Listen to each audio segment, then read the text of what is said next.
দেখুন আমি একটি 4 ভোল্টের ব্যাটারি নিয়েছি এবং দুটি 4 ভোল্টের মোটর নিয়েছি। তো দেখতেই পাচ্ছেন এই মোটরটির সঙ্গে আমি অলরেডি দুটা ডুম সেট করে নিয়েছি, এলইডি ডুম। তো এখানে আমি একটি রিফিলের কিছু অংশ কেটে নিয়ে লাগিয়ে দিয়েছি, যাতে আমি অপর একটি মোটর এখানে জোড়া লাগাতে পারি। অলরেডি জোড়া লাগানো আমার হয়ে গেছে। এরপর আমি ব্যাটারি কানেকশান দিয়ে দিচ্ছি এই মোটরটির মধ্যে।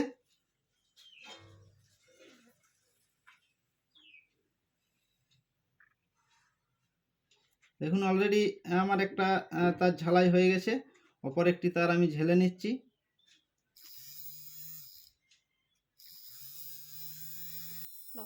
এলইডি আমার জ্বলে উঠেছে। এরপর দেখুন কিভাবে এটি ঘুরতে থাকবে।